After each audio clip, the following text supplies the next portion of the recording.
I went to get a cup of coffee real quick, and then I realized that they started reading, and I went, it would be apropos of me to just join. Or, no, I thought you were going to come back, and then yeah. I guess I'm just going to sit here. Yeah, I'm sorry, I didn't mean to trap you on the couch. Okay. My muffin is there. I left my muffin. That's the real tragedy. You guys okay? You all right? Midday? Almost did it? All right. Who's been here already today? A couple of you. All right, good. I'm going to do different stuff. Hey, do you want to go first this time? Sure. Let's just not talk too much, and we'll just do some poems. Yeah. Yeah, sweet. Hey, this is Shelley Elaine Geisler. You should put your hands together and welcome her to the microphone. Hi, everybody. How are you all doing? Awesome. I'm great. This is a lot of fun. I haven't been in a high school in a really long time. So it was kind of a fun, cool thing to do today. So thank you for having me.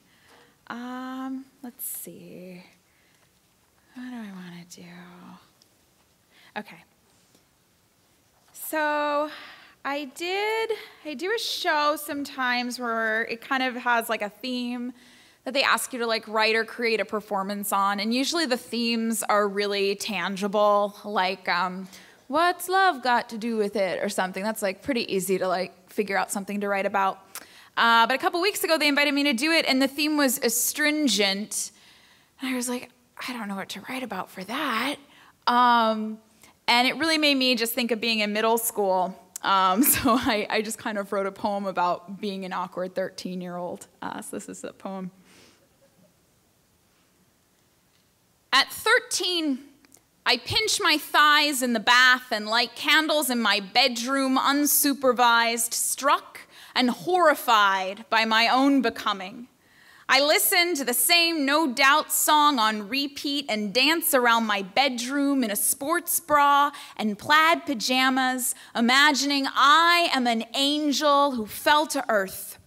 Oh, mystic oracles of pubescent longing, I want straight hair and a Roman nose. Grant me boobs and a bleach-tipped skater boyfriend to hold my hand on the bus ride home. It's funny how I hardly noticed the frizz and pug nose a week ago, and now I call myself ugly and watch my face cry in the mirror until I'm satisfied that I am. Gwen Stefani sings the theme song for the TGIF sitcom About My Life. It has a later time slot than Boy Meets World because every episode is more suggestive than Corey and Topanga making out in a locker, and the themes resonate with real adults. I am a tween star, and I never age. And the strange body that was once acceptable but now all wrong is perfect. Everything I say is hilarious and at someone else's expense. In my sitcom, I am forced to attend middle school, where I am more popular than anyone because I am an angel who fell to earth and wears a sports bra and pajama pants despite the dress code, whose hair falls in superb ringlets the other girls try to cut away with scissors, who is perpetually trailed by 7 bleach-tipped skater boys, desperate to hold my hand on the bus ride home, as though arriving at second base with me would entreat my heavenly cool to baptize them meaningful. When did I become the bearer of so many embarrassing secrets? How did the other kids grow fangs in their sleep? Why won't my mom buy me any more sports bras? Why are the spells I cast in the warm dark of my bedroom not working? I've celebrated more 13th birthdays than I can count, picked at benzoiled scabs and twirled my hair for the better part of a decade, waiting to emerge from this redundant chrysalis sanctified. I want to learn the German word for a recurring adolescence. I listen to the same No Doubt song, swearing Gwen's besotted voice has changed somehow, yet unable to discern if anything's really any different. That's all just to say that I still feel like a 13-year-old a lot of the time. But that's okay, you know, keeps you young, I guess. I guess I'm gonna do a piece that I know in my head. So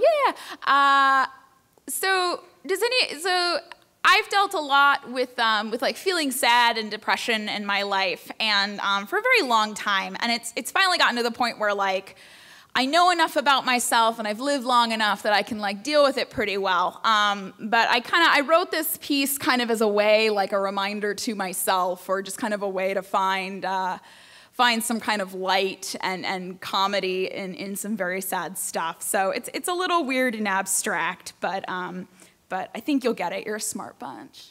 Take my glasses off even.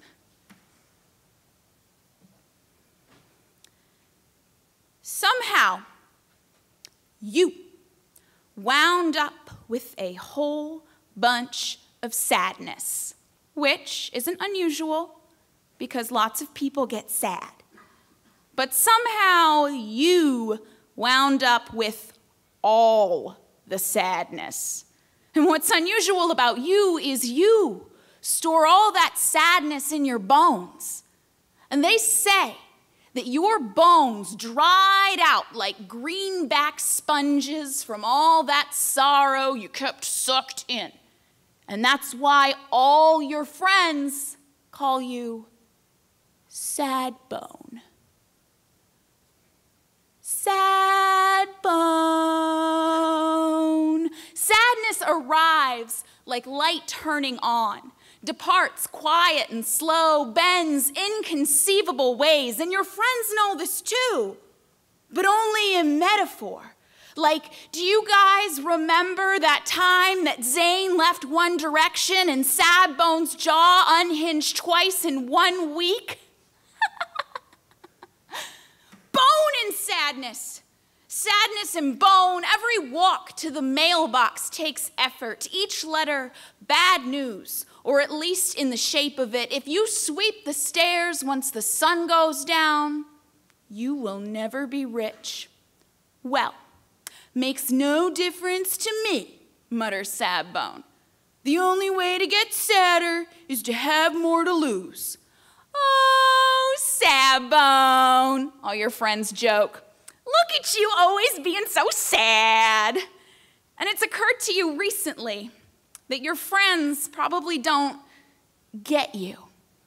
But if you weren't frail with the misery of all misfortune, how would anyone know who you are? Luckily, for everybody involved, this poem does not begin and end in despair. Do you guys remember joy? Rainbows, jelly beans, hyperactive doves. Oh my God, it never stops. Okay, so there's this gal in town named Joy Gut, and somehow she wound up with all the joy. This gal has so much that each time she burps, elation just spills out of her. And this is why she's constantly vomiting, you know? She can't hold all the good in. And her face is chapped up with the sweetest bile. Sad Bone and Joy Gut first met when they put spoons in the same cup of coffee at the exact same time. And Joy Gut's fingernails were painted this curious shade of blue. But Joy Gut's fingernails reminded Sad Bone of a whole lot of sad stuff, like that blue baby teddy bear his mother threw out without asking, or the stitching on the collar of his runaway hound, and the notice to the owner concerning the home she's abandoned, or the way the sea gleams as the plane's crashing down. And like, this was it. This was all Sad Bone could take. So he keeled over sideways right into Joy Gut's lap. And what could Joy Gut do? She laughed. And then she vomited all over Sad Bone's face. Bone in sadness meet the rancor of joy. Lie in the lap of something beautiful and accept you are here. A child born at midnight will later talk to ghosts. Not everything that happens is possibly your fault. And the next May, Joy got married Sabone under a full moon on a Sunday evening. Onlookers reported bouts of crying and laughter possessing the crowd all night and into the sunrise. And this is because there is sometimes great sorrow in happiness and immense joy in the saddest parts of it all. Thanks, guys.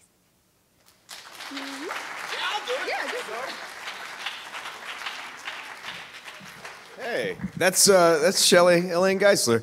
My name is J.W. Basillo. I'm the artistic director of Chicago Slamworks. I also write stuff and talk into microphones and things. Who's seen me before? Bunch of yous. Ow! I don't know who that was, but I like it. Thank you. That was cool. What?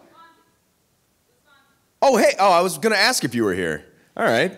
You're sitting in the back like a creep. Way to be. Awesome. Good. Everyone keeps looking at me in the hallway like, who's the old guy? He does not teach here. And I'm like, it's fine. I have a visitor pass. Just like that. I have a visitor pass.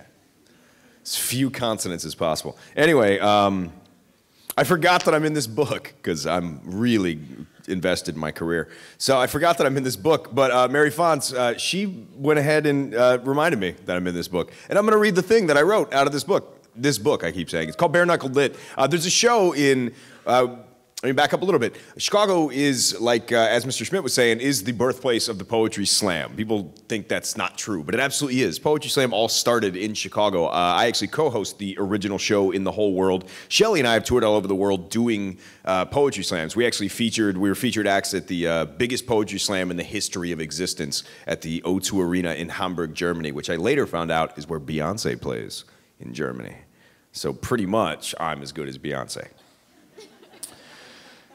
Totes. And that's right, said that. And yes, we have these opportunities, and a lot of shows over time. I mean, literary competition is certainly nothing new, but they've become very, very popular over time. I host another show called The Lit Mash, and one of the shows that I did is called Write Club. It's a really fun show where writers get two opposing ideas, like light versus dark, or dogs versus cats, or sadness versus joy. See?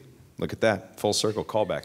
And we write on these things, and we did one at the Poetry Foundation, which is this big, fancy, gilded glass building where people sit on high in judgment of poetry, and they never acknowledge me as being a real poet in that building, which is fun. So I got to go in there and be like, ha, ha, ha, ha, ha, ha.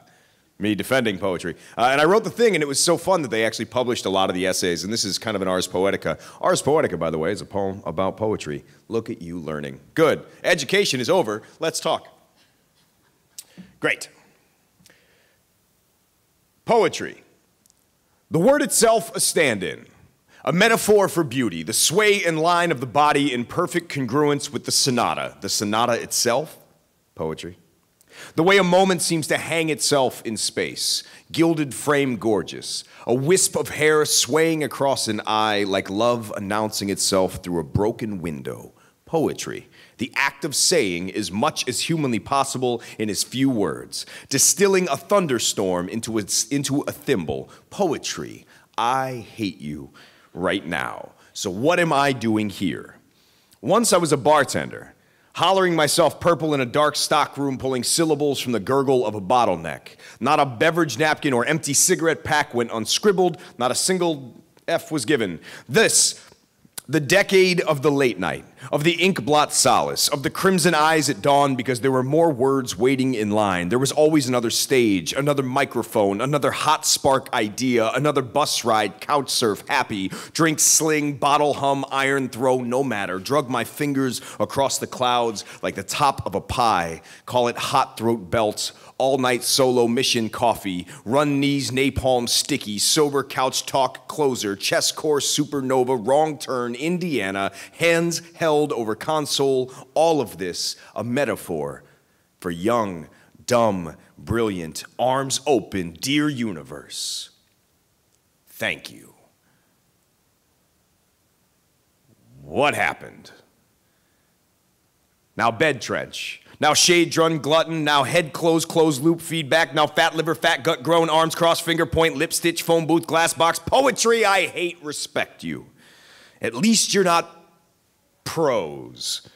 Poetry, where the only rule is don't suck while trying to avoid cliche, and even that one debatable. Perfect for the errant rule snubber. No one can tell me anything. Watch me make up my own words. Watch me say things like fizzle crack. Watch me hill roll, dusk hallelujah, tongue flap grateful. Since feeling is first, who cares about the syntax of things? Watch me quote E.E. Cummings, Mr. Pat Perez, 9th grade English teacher at the high school where I failed creative writing and then later they paid me to come back and teach creative writing. Ha! Watch Cummings never capitalize or punctuate anything and then be canonized. Try that with your novel. Watch me say stargaze bird song reckless, marching crosshairs fixed on further to a classroom full of students from parts of the city you call roll up the windows and hope no one saw. With too few desks and no air conditioning, their brains splintering as to what the hell that means. Watch their collective jaw drop as I say, guess what? You're all correct. And I'm not sure what it means either, but didn't you feel something? Half of my students can't spell simile, but they can pull a poem out of that classroom, turn your whole spine to broken glass. You tell a sledgehammer not to swing, not to split your whole gut in two. Tell them stanza break, be wild, write the whole thing backwards if you're feeling it. Try that, Associated Press, dough rollers of the panty weight patisserie, alliteration, metaphor, boom, onomatopoeia. Pantoum, villanelle, ghazal, sonnets, lovers, I could spend a lifetime learning how each one rolls inside my hands and on my tongue, while Mr. and Mrs. Prose in ratty bathrobes avoid eye contact over stale coffee morning after their monthly whatever. Let us display our passion and call up a murder of smug copy interns chewing their faces and arguing the rules of the serial comma for prose is just like that.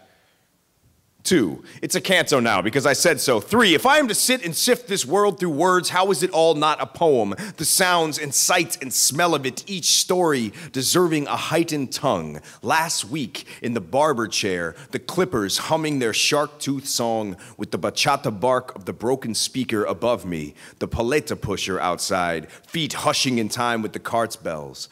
Last night, the collapse in my chest when I finally make my friend's infant daughter laugh. How I always feel in a hospital waiting room. How are these all not poems? Why would I waste a single word? Thanks. Thank you. That was prose versus poetry. And it was that bad. Sorry. Have a good day. Yeah, whatever. Yeah, I realized I hadn't read that since they published it. And there are some things in there that I cannot say out loud in a public school. So if you're ever like, this part doesn't make sense, I was trying to figure it out. Okay, good. Moving right along. You guys all right? We still good? Still feeling okay? Yeah, that good? All right, cool.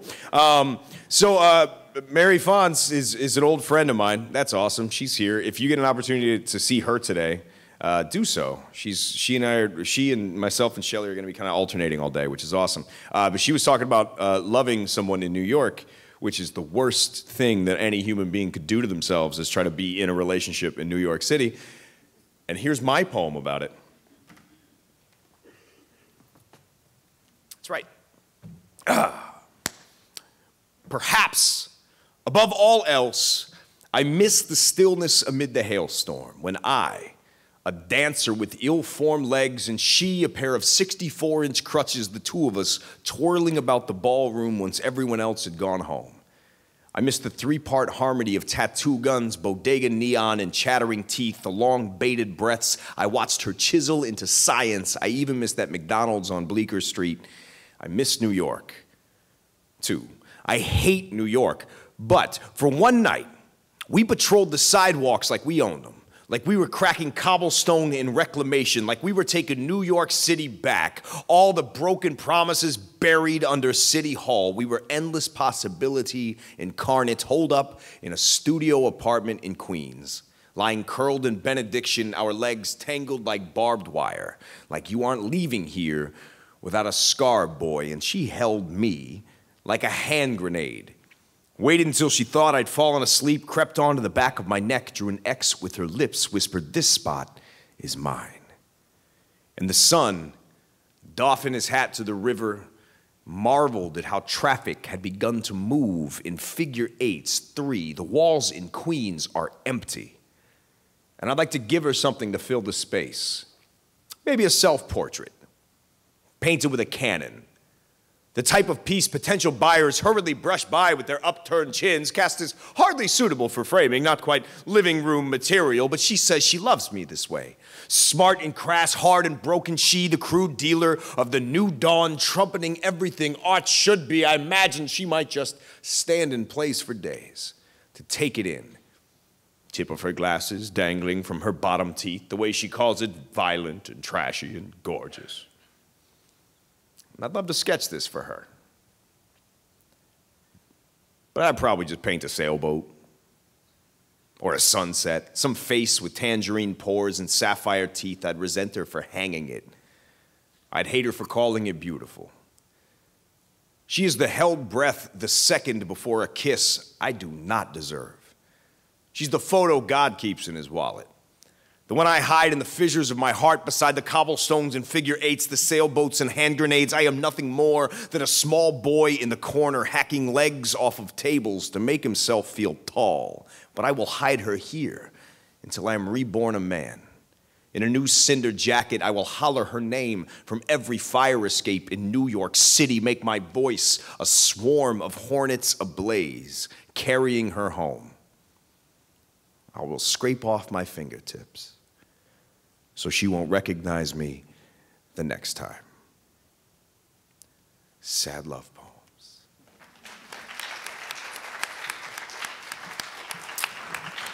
Yeah, man. Sad love poems. We have until what, 10 after? Is that right? Cool. I might do like one more, and then we'll take some questions. So maybe be thinking about it. If you want to ask questions about what we do as writers, or what the slam's all about, or why New York is terrible, it just is. Anything of that nature, we'll certainly, Shelley or I'd be happy to do. Do you have anything that's just really burning in your chest you really got to get out of you today? No, I don't have to have. Oh, that was so polite of you. You're getting very Midwestern. I like it. She's from California, which already makes me not trust her. But she... You're getting very polite, like, yeah, you're Lutheran, yeah, picnic, yeah, yeah, you know, just have a hot dish and some cheese puffs. I love it when adults are in the room. They're the only people who get my weird reference jokes. Good, just, you know, a hot dish, you know, just a great guy from his head to his shoes, just, you know. I'm not a lunatic, is that what you said?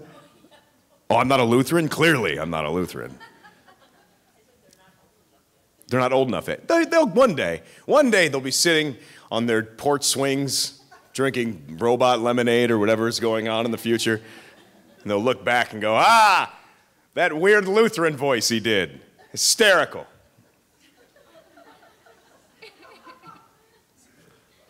Now, turn the dog on, or whatever, I don't know. Robot dog.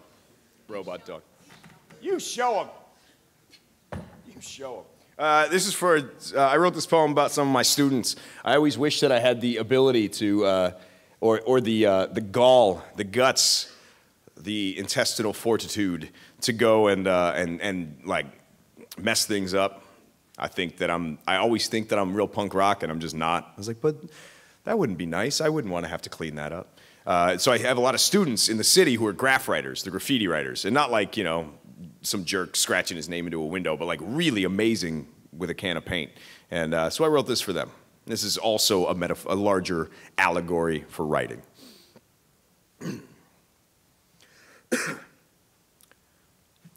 I have an intimate relationship with corners, vandal. Sometimes the world, it's all corners. The world is a cubicle. The world is like a rigid school desk aching for gum. I know why you scar the landscape.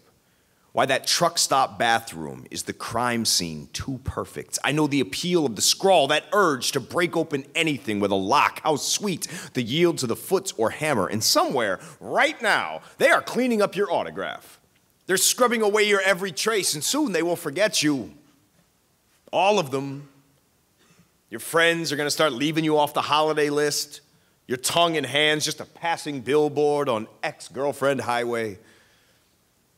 Women will squint at your name like a song no one remembers the title of anymore. All of this is inevitable. Every man is the most important man in the world for 10 seconds, like the time you pulled that girl from the deep end of the pool, but that didn't make the paper, did it? You just floated off to the far end, hoping someone had noticed. You tagged your heart on the wall outside, and the city came running. Tell me that isn't true. Tell me the world won't forget us all, but it will. I know it, unless we just grab the collars and shake until the seams rip, or saunter into a federal building in a dynamite vest, or write a song so sweet no one can purge it from their veins. The world is going to forget us, kid. It has its ears on backwards, kid. Sometimes you gotta scream. Sometimes you have no choice but to spray Krylon in its eye. You are a battering ram at the watchtower door, the nightmare the city never knew it had. You are footprints on the ceiling. You are static, upturned vandal. You are stirring vandal. You stir. It's a blender full of stones. That blender does not stop. Sometimes you scream. Your scream louder than the blender, louder than your own voice, your felt tip and paint, louder than them all. I know. I scream too. And someone has to hear this. To where ours spits like a tag on an overpass, the cars screaming by, too fast to read it. No one really listens anymore. And I'm not sure I have the heart to make them, but you tornado siren on the first day of spring, you garbage can clatter, you hot slap in the face of Lincoln Square every night you were burning. But you were no pyre.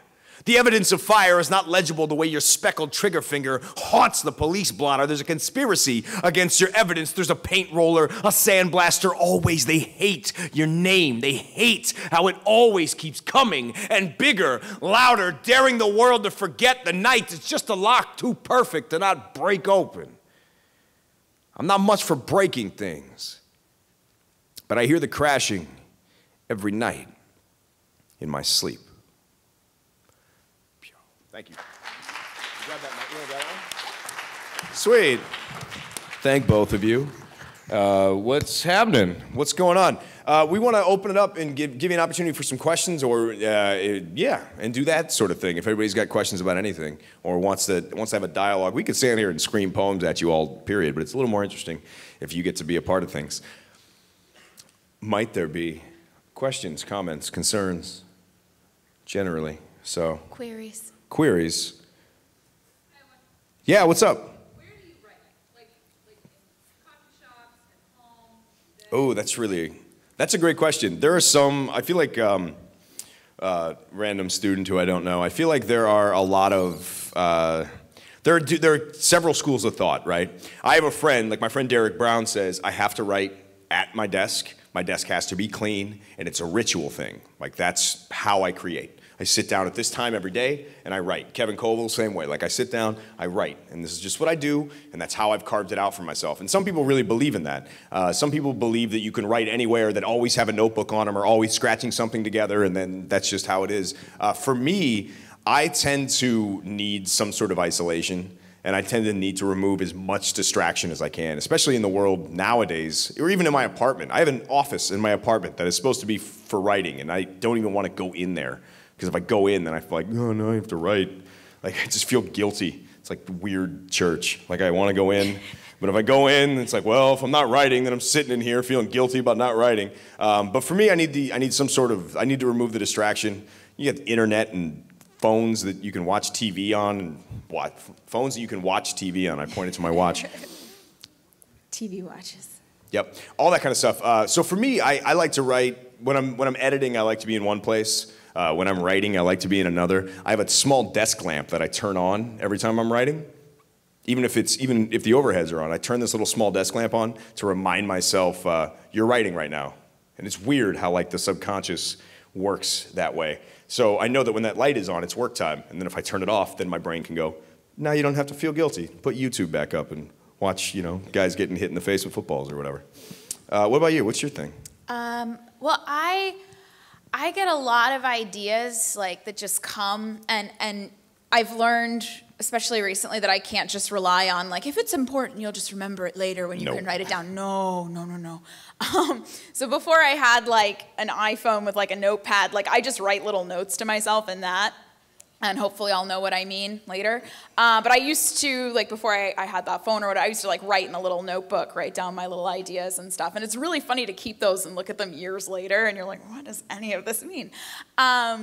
But yeah, I think that a lot of the writing I do, that's like random throughout the day. I work a day job, you know, part-time, where I kind of just sit there and wait for the phone to ring. So if I feel like it, I can sometimes work there, but like customers are awful. So like, that's not really the best, most zen place. I need it to be a quiet place in my house. I don't like writing in public.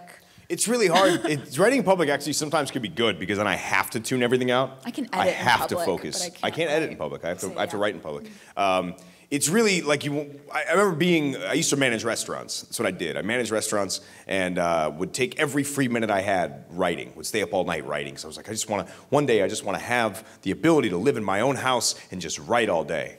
And now I have the ability to sit in my own house and write all day. And I was like, man, I heard Mad Men's back on or whatever. Like the distraction's always a thing. Like to be a writer, it's all like you always have homework. It's just there's always some guy looming over your head like, hey, aren't you supposed to be doing something more productive with your time? Always. My dad is always home. It's a problem. Yeah. So, but be a writer. It's great. That was jokes. Hey, what's up? How are you? I saw your hand first, young. You're the nearest. I believe you're female. I can't. The lights are in my. That's not an insult. I couldn't quite see. Yeah. Do I consider rappers poets? I consider some rappers poets. There are poets I don't consider poets. So some rappers are really terrific, really terrific, and have a really great grasp of language. And some rappers are crap. For example, like Chief Keef, I think is the worst musician to ever come out. And I know him. He was one of my students. Like, I don't care. I think some rap is really intelligent and well written, and I think some rap is just like, yo,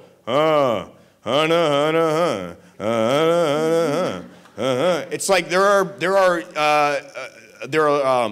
EDM, electronic dance music. There are EDM musicians who I believe are musicians. And then I also think that they're just, you know, stone guys with two turntables just trying to like womp, womp, womp, boom, boom, boom. Like, and they're not musicians either. So yeah, there are a lot of people who call themselves poets. I'm like, you're not a poet. You just stand on stage and say cliches over and over again. So some rappers are, absolutely. Did you have a thing on that? The new Kendrick Lamar album is really good, and he is definitely a poet. Wheezy, Def C, Locals, Vic Mensa, Chance. It's weird when I name rappers from Chicago because I'm like, I knew those kids when they were kids. Like, Chance was the guy who took one of my students to prom, and she was always sad because he was mean to her, and she'd be writing poems in my class. You know, like, my boyfriend, he's a guy named Chance. And I'm like, psh, stupid name. He's going to be like a famous rapper. Yeah, what's his name? Chance the Rapper. I'm like, screw that guy. Joke's on me. Anyway, I'm sorry, I saw hands. What are the hands? Yeah, man, what's up? Why is it called slam poetry? You know what?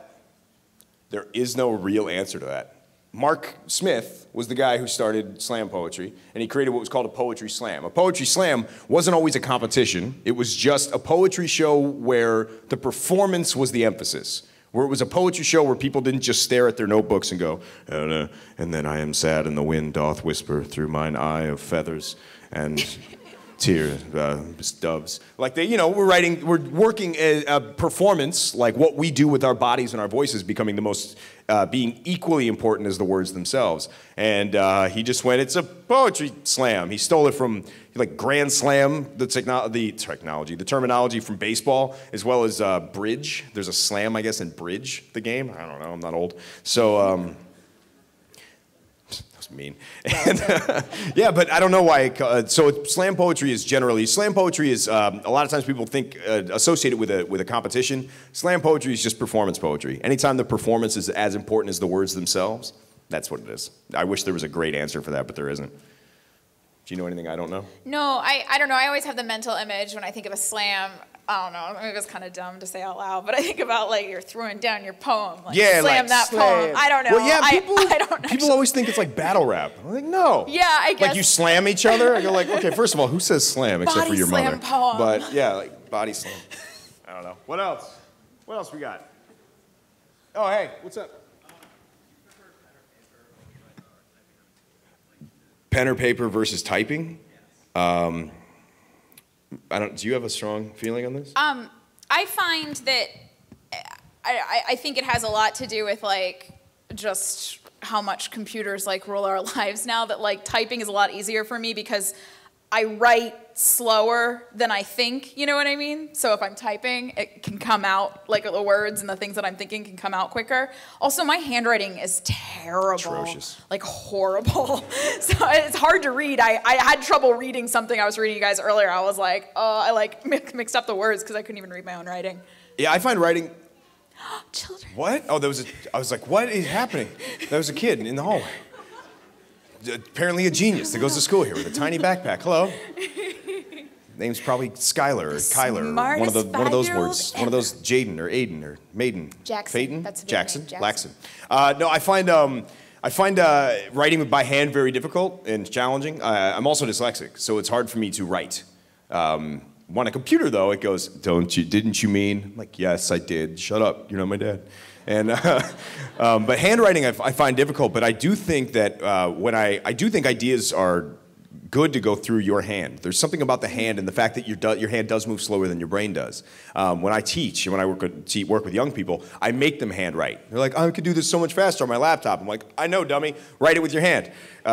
There's something, who is it? Yusuf Komanyaka has a really great line about how your hand is connected to your physical body more than the typewriter is. And because your hand hurts and you don't write anymore, it forces you to slow down and be more intentional with the words themselves. You can't just write and then type and watch that cursor blink and blink and blink and blink. Also, it forces you to work forward. It's really easy to type a whole bunch of things and then go, I'm going to cut this and move this up, and then I'll cut and paste here and do that. It's very easy to fall into that trap, and I fall into it all the time. But when you're forced to be deliberate in a linear fashion as a narrative, or in poetry, like you really have to pay attention to each word, even if you got to scratch it out, just keep going and going and going. I do think it's better about generating ideas. Personally, but I hate it. I don't do it. I don't practice what I preach. I'm a teacher. I don't have to do anything I say. Yeah, what's up? Who's in the back? Are we dating? Each other, you mean? No. No. There's a thing, like adults can sometimes be friends with other adults without dating. I don't know if you knew that. Hey, thanks for being a good audience, guys. We appreciate you. If you have more questions, you can come and talk to us right now up front.